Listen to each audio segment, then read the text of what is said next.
C2E2, the third edition. This is the Nerdist panel, and I'm really thrilled to introduce Chris Hardwick. Hello, you guys. Hi. I'm sorry I'm wearing a leather jacket inside like a douchebag. I didn't know where to put it. I also have my Thundercats messenger bag over my shoulder. Welcome to the Nerdist Industries panel. We're going to talk about a bunch of stuff that we have coming up and show you some stuff that hasn't been seen before. Then we're going to take questions or comments or quemments, however, whatever you guys have. And then, you what? What? Oh, okay, I'll tell you what. I'll do the quemments song when it's time for that. Right? That's when you do it. You can't just drop the quemments song and then not have quemments. It doesn't work that way. So I promise, at the appropriate time, we will all do the quemments song together. And those of you who don't know you will be angry because it's hard to forget it. Once you hear it, get out of your head. But this panel is not all about me standing up here shouting at you with a lightsaber. I'm sorry. Oh, I know. You damn kids, get off my lawn. Is that what you want? That's what you want. I do have special guests. I have a bunch of people that are going to join me on the panel and talk about different sort of Nerdist activities. First is a lady who I thoroughly enjoy, one of my closest friends who I met while working at G4, who is now doing a show with us on the channel with Alex Zalben called 4 Points. Alison Haislip! Alison Haislip! Comic Book Club! Alex and Justin Comic Book Club! Alex and Justin Comic Book Club! And here is the editor-in-chief with some special announcements about stuff they're working on. Editor-in-chief of Legendary Comics, Bob Schreck! Bob Schreck, yeah! Bob Schreck. I got a fever of 103. No, you're singing Hot Blooded by Foreigner. That was not Hot Blooded by Foreigner. That's pretty close. Basically. Whatever. Let's talk about the things you sang in the car today. Shut up, okay? Allison kept wanting to listen to country music, and I'm like, please. Thank you. One person. Guy. Yeah, exactly. Not a lot of crossover. That was Tim McGraw who's here today. Really exciting. Keeping it real. Tim McGraw. I'm going to see Anthony Daniels, God damn it! Like that would never, he wouldn't say that. He saw Val Kilmer's hat in the promo and was like, he's my boy. Dude, Val Kilmer's hat. Real genius! Iceman! Screw Val Kilmer's signature. I want a signature from his hat. You want a signature from Val Kilmer's hat? Did you see it? It's magnificent. Thank you guys for coming to C2E2, the Chicago Comic Entertainment Expo. I was here last year. This is a great con. Super fun, and now I'm excited. I moderated the Dollhouse panel last year, so it was fun to come back and have our own panel. We're working on a lot of different stuff at Nerdist Industries. We have the Nerdist newsletter, which goes out every day and is tied to Nerdist.com. Now we have the podcast network, and now the Nerdist Channel. Mark Maron was teasing me this morning that there was no Nerdist Airlines, and I'm like, friggin' shut up. That's a great idea. What are you talking about? Are you kidding? You network all the seats and then just show like Dawn of the Dead as the movie, yes. And then friggin' come on. Just stand up, like real stand-up comics as the flight attendants. That would be an amazing, who wouldn't fly on that? Awesome. They would do that. Or they're all in cosplay. Yeah, oh my God, that's even better! Would you not fly an airline that had Princess Leia I would totally want to serving your drinks? Yes, I like a Ramona, or like I want the pilot to come out and it's like a domo. Like that would be so... You can have furries. This is happening. Furries reloading your baggage onto the plane. Oh, Mile High Club. Such a great idea. I asked Blanca from Street Fighter for a water like 10 minutes ago, and it hasn't come yet. Oh, then Ryu comes out. This is good to have you guys here. So, Allison, I paired you guys. I introduced you to Alex Zalben. Yes. Well, no, I did know Alex before, but okay. I'm just saying you lied. It's okay. fine. All right. So after we slept together a bunch, no, I'm kidding. With me or Alex? Totally. Yeah, me and Alex.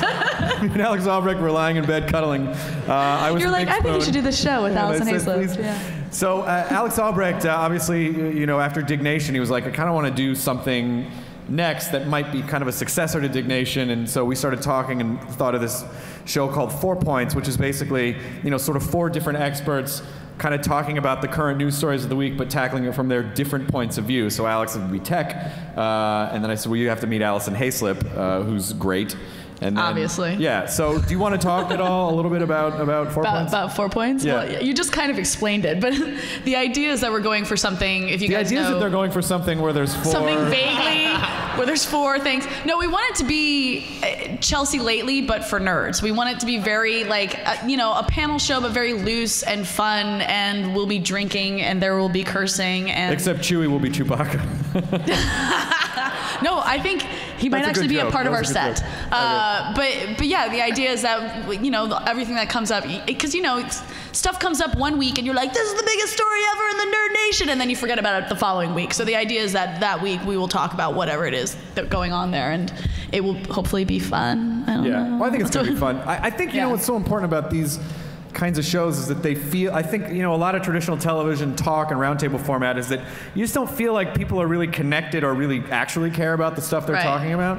And so I think that's what's sort of fun about these kinds of shows is you get people who actually know what they're talking about, who care about what they're talking about, but they also happen to be friends, and then it's just sort of it's an informational hangout, I guess. The guests we're bringing on is a combination of basically people Alex and I already know, and then people who we want to have on the show, but we've already actually nixed people off of the list that had been presented to us, being like, nope, not nerdy enough. No, this has to be actual nerds. You can't come on and pretend. You need to know what you're talking about. We have the same thing on Talking Dead, where when the show kind of got popular, then publicists were trying to push their clients on the show, and then we're like, do they watch The Walking Dead? They're like, they could learn. We're like, nah, see ya. Right. You have to really know and care about what you're talking about. Yeah, because let's be honest, you guys know when we're faking it, right? Yep. No one's ever faked it with me, Alison. I don't know what you're talking about. That's not what I heard from Alex. Oh, crap. Oh, snap! It's even more insulting to fake it if you're a guy. Oh, I'm done. Really? Yeah, I don't know. That's how it went. It's invisible. It's a puff of smoke. A ghostgasm. That's an unhealthy person. All right, so, and Alex and Justin, talk a little bit about Comic Book Club. It's a show you guys have been doing for years, but please just tell people about it who might not know. I'll take this. It's a comic book talk show. We've been doing it live in New York on stage for 5 years. We bring comedians and comic book professionals together to talk about geeky, nerdy stuff about comic books and the Week in Geek. And then we ended up doing it as a podcast starting on Nerdist at the beginning of this year, and now it's a show on the Nerdist Channel, and it's been awesome. And all your dreams came true. All our dreams came true. We each got a pony. Yep. And that's the end of it. Yeah. And then we stopped doing the show. So we're quitting right now. If I can just drop this God, mic. this is it? What? Already? Why? Does that count? Yeah, that counts as dropping a mic. And now we're doing it live still every week, every Tuesday at Pianos in New York. We have who do we have? We have Kevin Conroy, the voice of Batman, is coming up this Tuesday, which very is awesome. exciting. Yeah. We have Bill Hader the week after that. Yeah, and John Benjamin, and all the shows are then going up on the Nerdist Channel, filmed by Broadway Video, put together, and it looks awesome. It looks amazing. Hopefully you guys are watching it. Yeah, we just put up. We had Ugly America. Some people from Ugly Americans. We had a bunch of ugly guys. Yeah, we had a series of Ugly Americans. Don't look directly at them. And then we have, for the first week, we had Judah Friedlander and Joe Kelly. Really fun group. What is there big comic news that you guys are excited about right now? I mean, the big things are probably Avengers versus X-Men and Beyond Watchmen. Beyond Watchmen! Yeah. Watchmen in space. It's partially in space anyway. Before Watchmen are sort of the two big things that are going on right now. For this weekend, that we don't really know a whole lot about yet. Yeah. Avengers versus X-Men. Did you guys read the first issue? Okay, so it ends where the Avengers, for those of you who didn't, Avengers and X-Men, and they're like, okay. Here comes a fight. And then we'll see if they do continue it out. Because a lot of times, they'll be like, let's just mediate this and sort of go. Yeah, you guys want to sit down, we'll get a pizza. It might be 11 issues of them eating pizza, we're just not sure yet. Which, I'd read that. Yeah. Well, because each end issue is like, what do we get in the next one? Yeah. Topping-wise. By the way, I'm just in case I happen to have seen Avengers, it's awesome. Oh, man. Get out of here. What? Brag. You wouldn't have seen it if you had the chance? It was amazing. It's too early for you to say that you've seen that. Wait a week and we'll be like, yes! But right now it's like, shut up. Yeah, screw you for getting to see it a month before I don't want to spoil everything. I just don't know why he had to kill all of them. But Alex, you're... What? You said something on Comic Book Club on the last episode, the current episode of Comic Book Club, that I really, but you didn't really defend it. Oh yeah, I think I know what you're talking about. You know what I'm talking about? Where you said you thought Is this about the director of Captain America 2? Yes. Yeah, I think that Michael Bay should direct Captain America 2. That's a strong... That was everybody going woo at the same time. Woo-hoo. That's kind of exciting. I think that was another ghost orgasm from Chris. I've changed it to Fantgasm. Michael Bay, whatever you think about Michael Bay, he does ridiculous Americana nonstop, and I think that sort of big budget craziness that he brings to the movie, you guys are going to kill me outside. Yeah. I know that already, but that big budget stuff that he brings there, those explosions, and maybe if someone else wrote the script and he wasn't allowed to change it, right? And then he just brought in the like fancy pants stuff. Just more shots of American flags, like very gently waving, like, and then some hot chick going. Yeah, exactly. And that's Captain America going there, and he's like, I heard a funny Michael Bay story, and I don't know if it's true. It was fifth-hand information. This is absolutely true. Yeah. Go ahead. I had a friend who was working on what was it? I think The Island.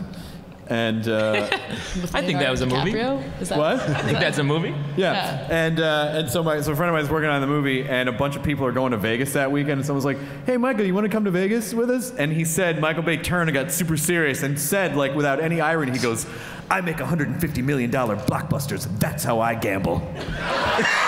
Wow. Bob Schreck, editor-in-chief of Legendary Comics.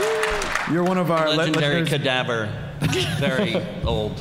Tell us some of the stuff that's coming up with Legendary Comics. Well, our first original story that Thomas Tull co-created with Matt Wagner is called The Tower Chronicles, and it features a guy named John Tower, oddly enough, who's basically a supernatural bounty hunter who has a website and a lawyer that kind of picks his client list very, very carefully. You gotta have a lot of money. He does do some pro bono work every now and then. He'll go and get a ghost out of you. That sounds like an escort service. Yeah, well, but it's a really everybody asks, well, just what makes this more unique and different from anything else? And I think the combination of what Matt and Thomas brought to it is a character that you can really, really relate to. Yeah. He has another ulterior motive going on while he's skipping around the world, going into the Vatican and stealing stuff and bringing it out to help some people who need the help and some people who just are crazy and want to do wacky stuff in the supernatural world. But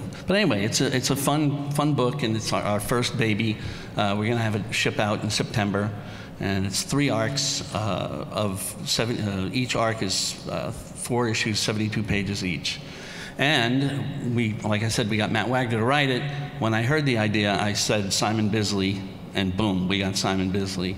Awesome. And we've got Rodney Ramos and Ryan Brown coloring, and it looks like Simon is painting every page himself. It's gorgeous. That's really cool. I think we can do the reveal now. Yeah, do you want to reveal? We have this really lame artist like Jim Lee. Have you heard of him at all? The guy just, he's mediocre. We're very, very blessed and lucky to have Jim Lee do the very first cover. That'll, like I said, will be hitting in September. We've got 3 other covers.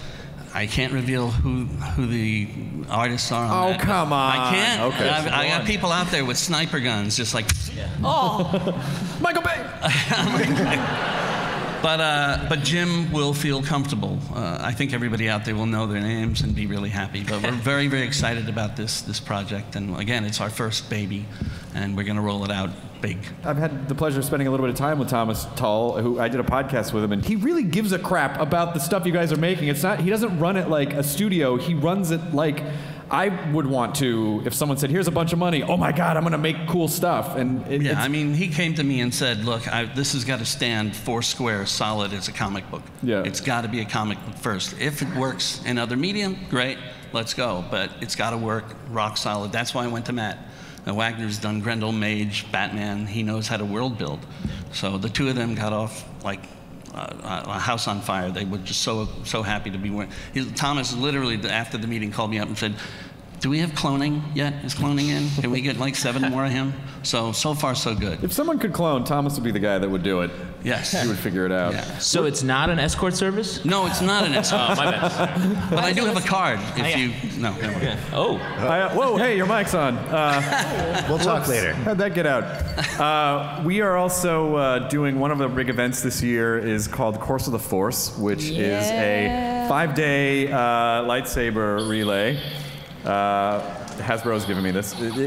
We decided that it might be fun to, rather than just show up to San Diego Comic-Con this year, we would do a 5-day Olympic torch-style relay run starting in Santa Monica and running all the way down the California coast. Exactly. I'm dead serious. It's a thing. Be more excited. This is awesome. No. Well, that guy just crapped his pants. Hang on. We have questions already? Do you have toilet paper? What if I have asthma? So it's 5 days starting July 7th, and then leading up to preview night of Comic-Con in San Diego, and then all along the way we're gonna have events, in the different cities along the way. And we partner with Lucasfilm, and all of the money, you can buy a run segment at courseoftheforce.com, and it's a quarter-mile segment. We are encouraging people to dress up, come and cosplay. It can be Star Wars related, doesn't have to be Star Wars related. I'll probably be the 10th Doctor, because that's what I like to do. And all of the run segment money goes to the Make-A-Wish Foundation. So it was a really fun partner. It was really kind of a fun way to say, like, because here's the thing. Honestly, and I've said this a lot, it's in my stand-up, I talk about it endlessly, but the reason that I get so excited about nerd culture, and I know the word nerd gets used a lot, and it does actually, sometimes nerds are like, stop, what are you doing? Everyone uses that word. It was not a cool thing to say when I was growing up. We were afraid of people. And so the fact now that nerd culture is so much a part of pop culture, that it's just the idea that you can run out in public, dressed up as your favorite character, screaming with a lightsaber, kind of that is such a blessing now and a gift that's why I get so excited about it. So we wanted to also just sort of celebrate the culture running at Comic-Con. So that's another thing that we have. Course of the Force, July 7th through July 11th. Is there a bully relay race right behind? Because that'd really light it up, I think. Yeah. Yes. Hey, they'll actually run. Obviously the bullies will pick up the scent of nerds, and then it'll chase. Yeah. You can sponsor a quarter mile of wedgies at a time if you want. I don't think the wedgie relay would really be that. Wouldn't get very popular. Can I just say that I'm super excited about this because in 1996 I actually got to see part of the Olympic torch run while I was at, wait for it, Space Camp in Huntsville, Alabama. Whoa! Yeah. Did the rocket accidentally launch you guys into space and you had to I totally had a robot friend, and I've been in an anti-gravity chamber. Oh my God! You went up with Marty McFly's mom. Yeah, exactly. Did you win on Double Dare? That's the only way I thought you could get to space. Believe it or not, that's how nerdy my family is my parents were just like, there's a space camp, let's send our children. And we were like, yes! It was the greatest thing ever. I went to space camp for 4 years. And 4 years in high school. Space? That's a long time. Right? Damn it. What do you graduate with? Did you get to ride in the Vomit Comet? One of the biggest regrets of my life is that I had the opportunity to do it and didn't take it. Why? Because I was scared. I don't know. I think I was scared. I was young. I was stupid. I could have ridden in the Vomit Comet, y'all. So what part of Space Camp were you in it for? What? Like the math? Or? The boys? The boys. Was it the ice cream? Yeah. No, the ice cream sucks. The dipping dots, those were better. Oh, dipping dots. No, but I don't know if Space Camp is still around, but if it is, and you're not too embarrassingly old to go, totally go. I'm afraid now it's just kind of a bummer. Like you go and they're like, well, here's what we used to do. And then it was awesome. Are you guys coming to the Nerdist podcast at the Vic tonight? Some of you? Super fun. Matt and Jonah will be there as well. I never announce ahead of time who's coming up on the Nerdist podcast, but I can Let me just look in my unaired folder, and I'll tell you some of the episodes that are coming up that I haven't announced yet. Tenacious D is Monday. That's going up. They have a great new album out called Rise of the Phoenix, which is a really kind of an autobiography of everything how Jack got really famous and left Kyle behind. Like that is the theme of the album, and it is amazing. And so Kyle became Rage Cage, like Angry KG, Rage Cage. So they came on and played a couple songs and a couple old songs, and so that will go up Monday. We did another episode with Kevin Smith. We did another episode with Penn Jillette. John Hamm we have coming up. Seth Green. Thomas Tull, obviously, was doing with him. Harley Morenstein from Epic Mealtime. And then Fred and Carrie from Portlandia was another one that's coming up. Yes! What? That guy can't believe anything. No! And we're continuing to expand the Nerdist Podcast Network as well. What? Well, today's episode didn't get put up yet because I was driving from Madison to Chicago. Chris was very sad about this at breakfast this morning. I tried to well, that didn't come out right. What I almost said was I tried to get it up this morning but couldn't, and then that. Boom. But I ended up saying it anyway. And also I wasn't able to post the podcast. But so I think the Bobcat Goldthwait episode is going up today. Who was amazing? He was amazing on the show. So Bobcat will go up today. But also the Nerdist Channel on YouTube has been something that we've been super excited about for a long time. We've known about it for several months, but obviously only just launched about a week and a half ago. So, the channel is really, there's no real programming mandate other than we just want to make stuff with people that we like about things that we want to see exist. That is literally it. And so, when I called Weird Al and said, hey, I know you always wanted to do this interview show, and television was always afraid to do it because they were afraid of the liability of, Chris, I just love the fact that you can say, so I called Weird Al. Hey, Al. Hey, Chris. I called Normal Al for months and nothing happened. Hey, Justin. And then I called Weird Al. Hey, Justin. Yeah. Oh, that's terrifying. That's almost a nightmare. So, because there's no kind of crappy corporate media structure in place telling these people how to do what they do, I can, or Neil Patrick Harris wants to do a show about puppets, so I go, great, go make your puppet show and we'll put it on. We're not going to tell you how to do your show. You're the creator. I think it allows us the ability to give people the most unfiltered version of their creative vision, and that's kind of the exciting thing about the channel. And so, we've launched only a couple of our shows. We're going to be doing about 20 or 25 over the course of the next year, but my show, All-Star Celebrity Bowling, is up, and then Face to Face with Weird Al, Comic Book Club Live. We took a bunch of classic Kids in the Hall clips, and then I brought the kids in, and then we do DVD extra stuff at the end of the clips where you can hear about where crashing your head, all that stuff. And so it's really just been a fun, we have a clip of a bunch of stuff that's coming up that we have that no one has seen these clips before. So this is totally exclusive C2E2 business because that's what the nerds love. So here we go. Just a quick exclusive clip of some footage that we have that we haven't put up yet, coming up on the Nerdist Channel on YouTube. I can't tell you how many times I've pleasured myself by watching your movies. Thank you. Hammer sticks!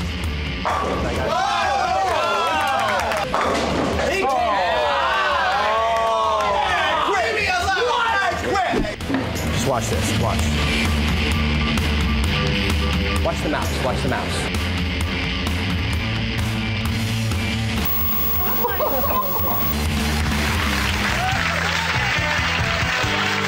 You're boring me. I'm cutting your head. I'm cutting your head. Where did he come from? That was just something I did as a kid that I remember.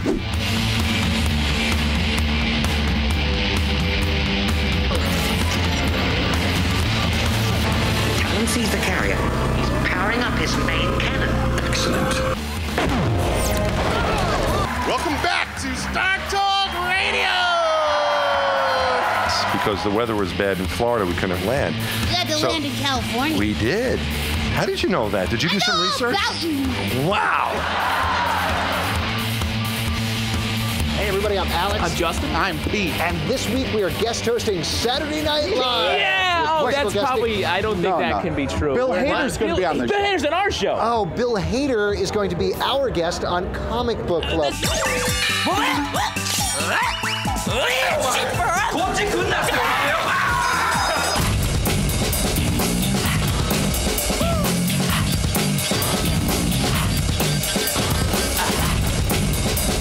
I do not like pina coladas or getting caught in the rain. Did you read the update I did on your Wikipedia page? Are there any actual questions? Yes. Would you like to see my penis? It almost looks like a trans-dimensional portal hewn from the very fabric of space and time. We should probably be very careful. Yeah, I think I gotta poke it. Great authority, put your lips around my balls. And just suck and suck and suck and suck. Place those lips around these balls. And just suck and suck and suck and suck. Put your lips around my balls. And just suck and suck and suck and suck. I may link and meet my balls. There you go. Ending with the classy stuff. So,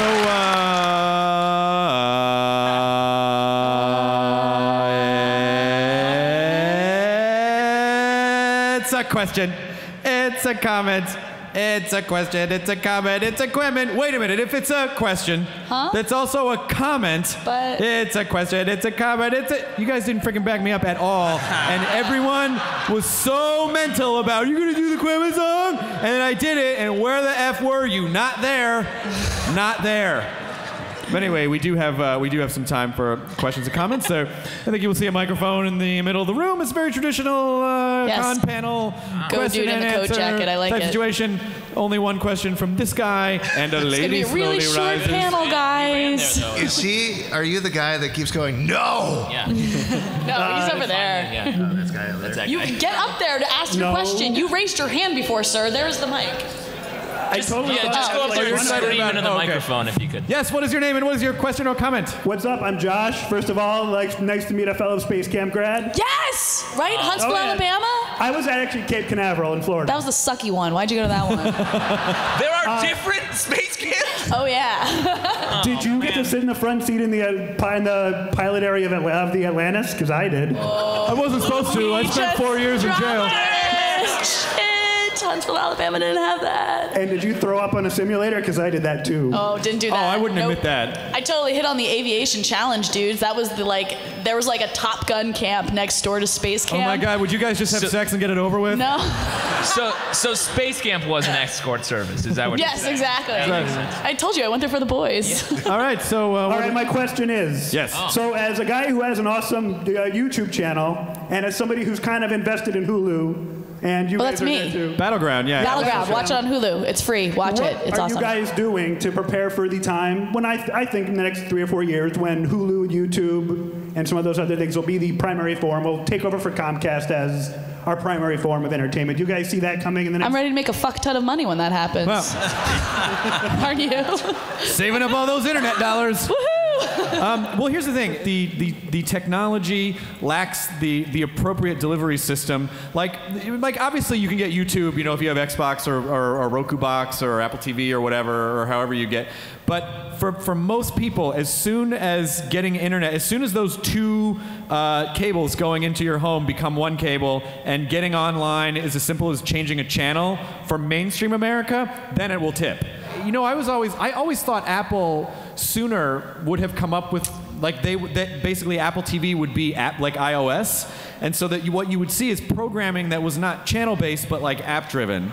And so I feel like that's, maybe within a few years. I don't know the last great project Steve Jobs was working on before he passed away. Like maybe this Apple television set will drive it. I don't know. Maybe another iteration of Google TV. I don't know what it is. But as soon as the technology that's how podcasting tipped. As soon as iTunes made it super easy to get podcasting, you didn't have to get the Ogg Vorbis format.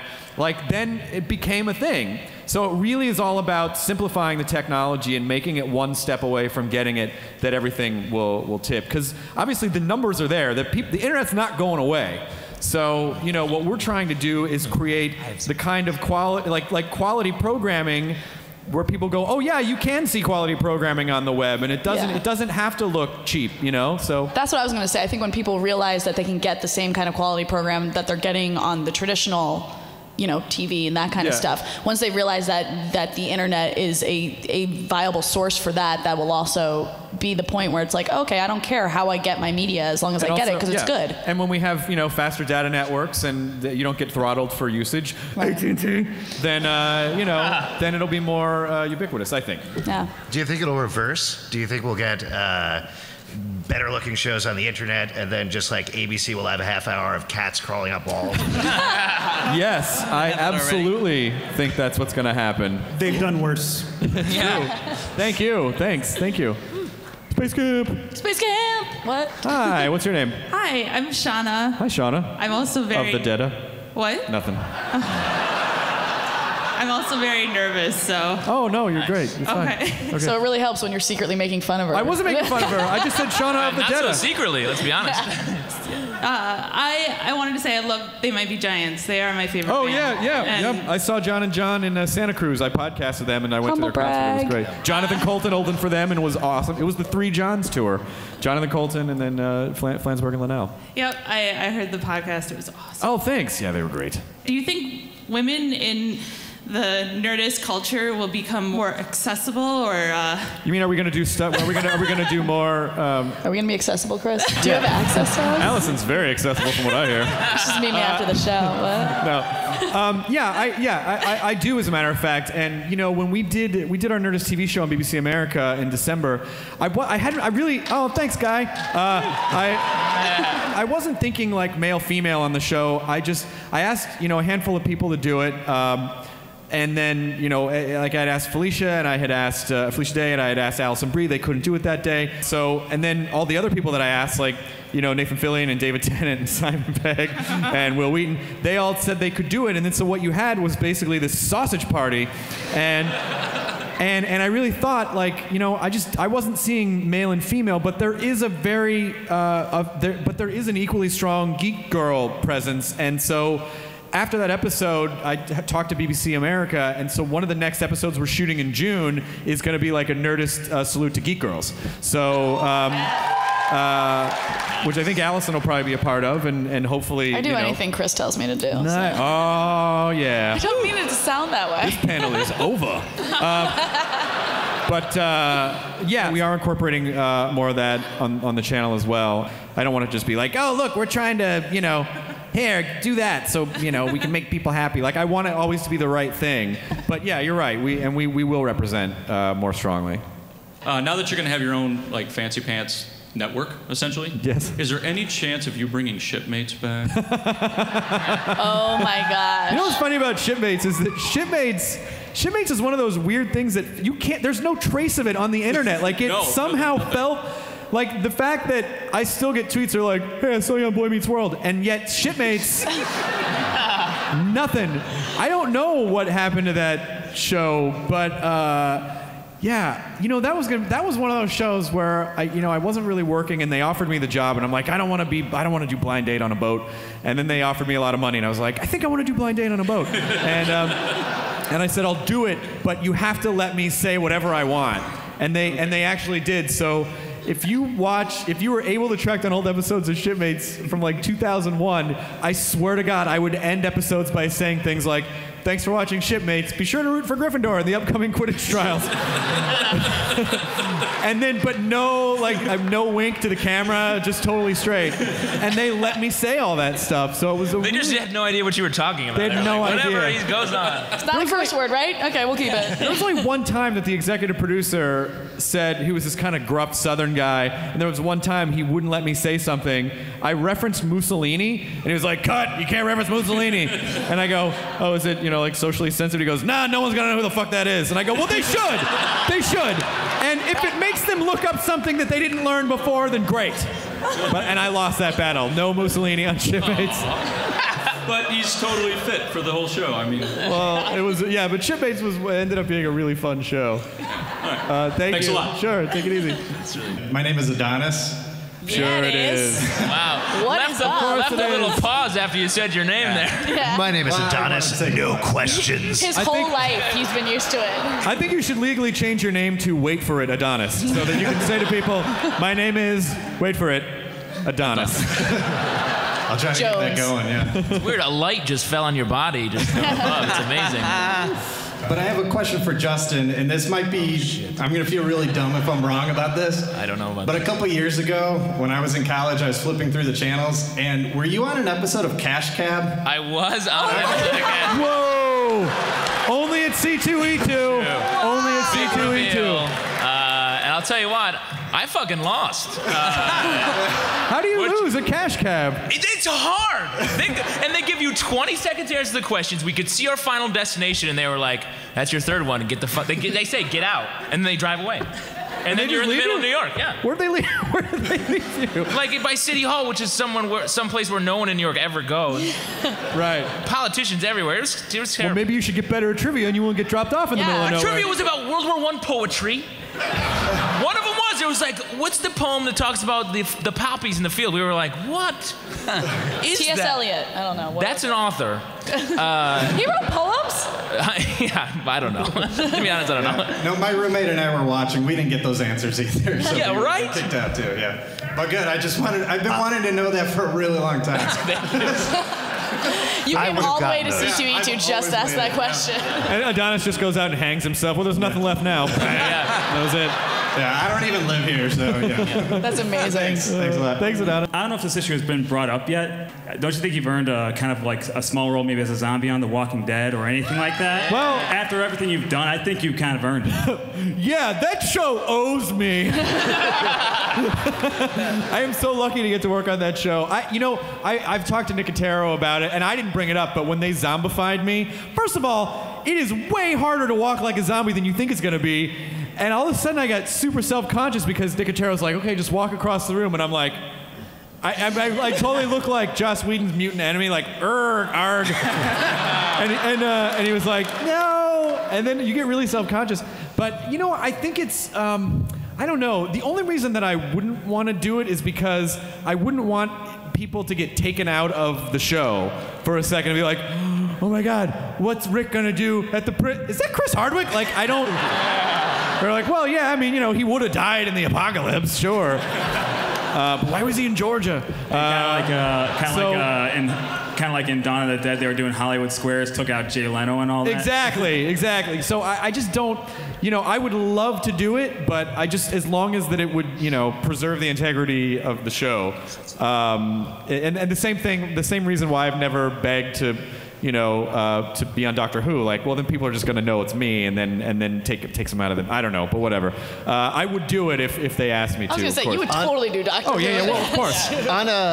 This is kind of mild spoilers potentially for the next season, but don't they all hole up in a talk show set, right? Yeah, exactly. So that might actually work. Yeah, for you to be a zombie. Yeah, and they just have to host their way through. Yeah, it wasn't an actual spoiler. They have to host their way through the apocalypse. Yeah, but I would. Is there any time, because I know you've hosted the Walking Dead show, and I watch Walking Dead every week, even though sometimes I wonder if I should be. I'm wondering if there's a point where you're like, I refuse to suspend my disbelief anymore. This is just so insane. How am I even watching this and nodding? Like, why do they drive 50 miles an hour to shoot the zombies in the head when they can't run? I'm like, drive 5, get better shots. Yes. I mean, if you had that attitude, then you would never go to a movie or watch a television show. Yeah. You would you're not going to be in the guy of the Avengers who's like, no one can turn green like that. Like, turn green. Bullshit.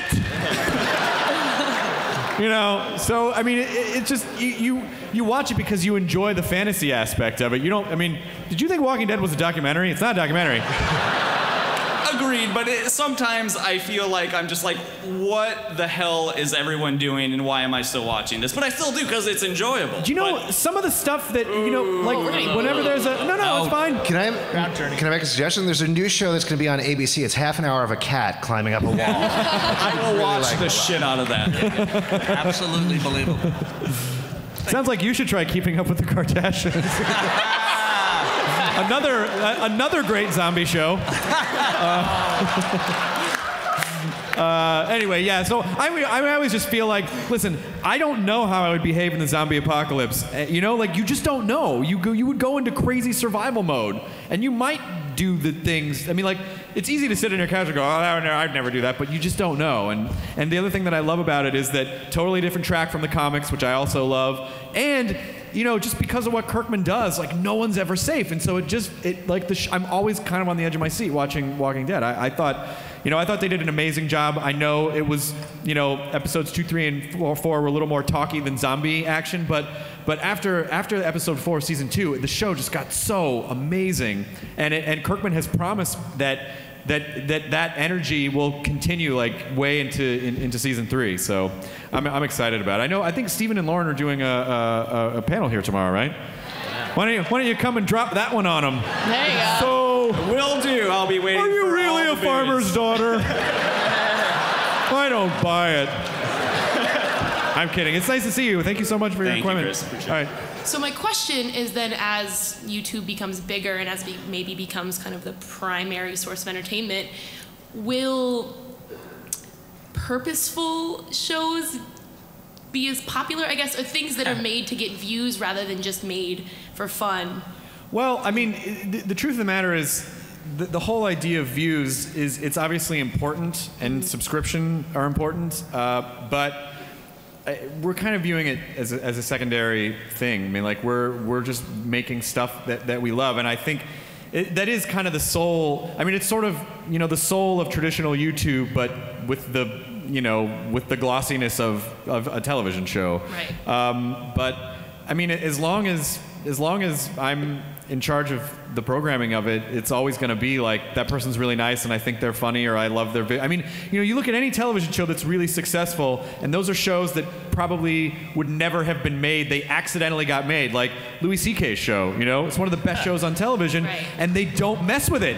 They just give him money and he goes and makes the thing that he wants. Yeah, he edits, like, most episodes of that show himself. He sits in a room and does it. Because, and I'm not shitting on, I mean, I work in television, I like it, and you know, for instance, I think AMC's done a great job of, like, they didn't make 50 Mad Men's after Mad Men got popular. Like, they empower the creators to sort of, like, make the thing. And so with YouTube, you know, like with Louis' show, a traditional network would have looked at that and not said, oh, that show was probably really good because we let the funny guy be funny. They would look at it and go, we need to make more shows with guys with red goatees. Like, they look at weird data points, and it's like trying to get a robot to understand that thing called love. Like, they can't do it. And so, you know, we understand, or I understand, being on the artist side for so long, you have to let creative people carry out their vision, and you can't get in the way of that. I consult on our shows. I go, I'll be as involved as you want me to be, but it's your thing. And, you know, I give notes as suggestions. I go, try this. You know, if you don't, this could happen, but it's your show, so do what you want. So the other thing is that, unlike networks, when you do stuff online, you're not restricted by, you know, the type of network that you are, or the time slot you have to fit something into.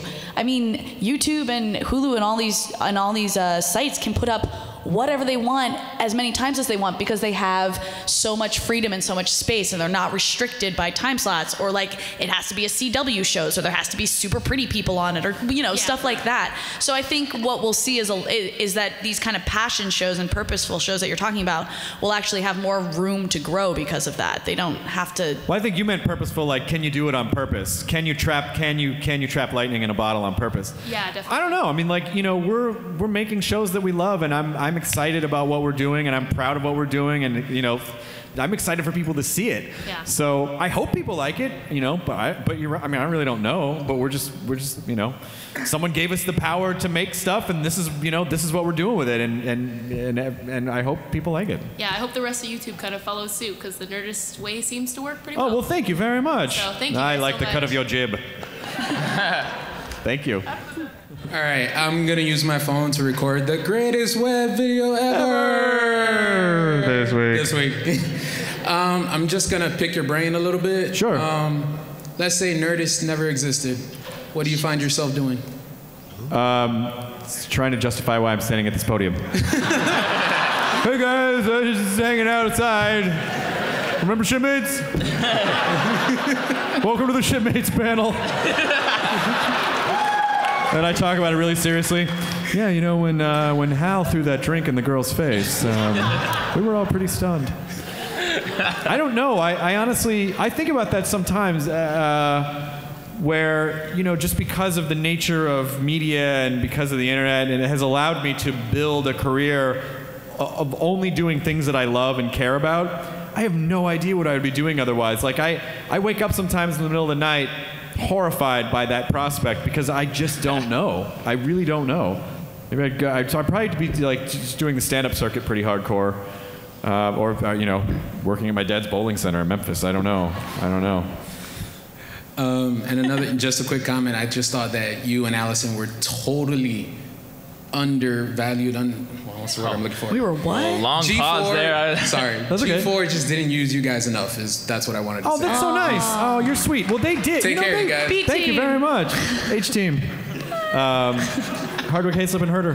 Yeah. That was awesome. So I've discovered Nerdist because of Attack of the Show. Nice. And I've been watching Attack of the Show since 2006.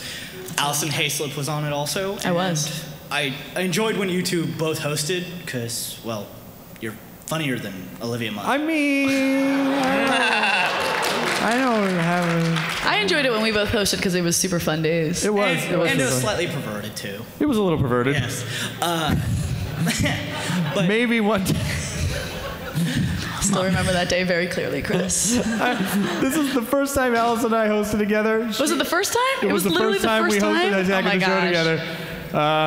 You made some comment about my last name. Hardwick. And I go, well, Haislip sounds like a part of a vagina. Like, oh, I tore my Haislip. And we said that on camera. It was sort of a throwaway joke. And I went, Chris, my parents watch this show. Who have the same last name as me. So they know then. And that didn't go over well. Hi. Hi. I'm Sam. Hi, Sam. My question is, I have two questions. Sure. My first question is, like, what was the most memorable experience or the most important lesson you think you learned from Shipmates and those TV shows? Shipmates heavy. Number one, don't do Shipmates. No. The most important lesson I learned. You know, I mean, look, it's all, I mean, I was, with MTV, I was right out of college. I mean, I think it was just good to have experience on a show, and it was super fun. And if I hadn't done that, I probably, I don't know, I mean, I would have just worked in a store or something. So it was a great opportunity right out of college. And I think really it was like hosting experience, you know? And I also learned that no one show really makes or breaks your career. I mean, unless you're Jenny. But it did. Like, that show made her. And I sort of drifted into the background because I just didn't really have I didn't have a strong point of view on the show. I was just this guy with these crappy hair drapes. But what I learned is that it's not one show. It's just sort of like if you can stay in the game, like that's the success of your career, not, hey, I'm famous now after one show. Like, that doesn't really mean anything. So it helped me kind of figure out what I wanted to do later, which is ultimately what I started doing in 2007, which is all the Nerdist stuff. And my second question is, I'm an aspiring writer, and I know you write comedy jokes and stuff. So I was wondering, like, when you get ideas, do they just strike you, or do you have to, like, sit down and brainstorm? Both, and it's really hard to sit down and brainstorm. This is for any writer or any creator or any artist or whatever. And I was having a conversation with Steve Odekirk, who created Barnyard, because he writes like a job. He's one of those Seinfeld guys that sits down and writes like a job. And I'm like, how do you do that? Like, you hit the wall, what do you do? And he goes, you write anyway. And I go, yeah, but what if it's crappy? And he goes, it doesn't matter. He said the whole point is that you have to get the gears moving, and you might have to write, an hour of crappy stuff in the morning to get you to the place where in the afternoon you actually are struck by your good idea. So it really is just about the exercise of doing it. And if you can cultivate the skill of making yourself create when you don't feel like it, then you will be ahead of most of the people in the world. So I say, like, even when you're sitting in front of your keyboard and you're like, I have nothing, just start typing, and it doesn't matter what comes out, it'll just unstick the wheels of your brain. Thank you. And sure. Also, I wanted to mention that it was really inspiring, your story about how you, like, turned your life around from, like, where you were Booze before. bag. Yeah, it was really inspiring to me. So thank you. Oh, for well, that. thank you. That's very sweet, and I love your T-shirt. Thank you. And I guess that's going to do it for our Nerdist Industries panel. Thank you so much for coming out. Have a great C2E2 weekend. Enjoy your burrito.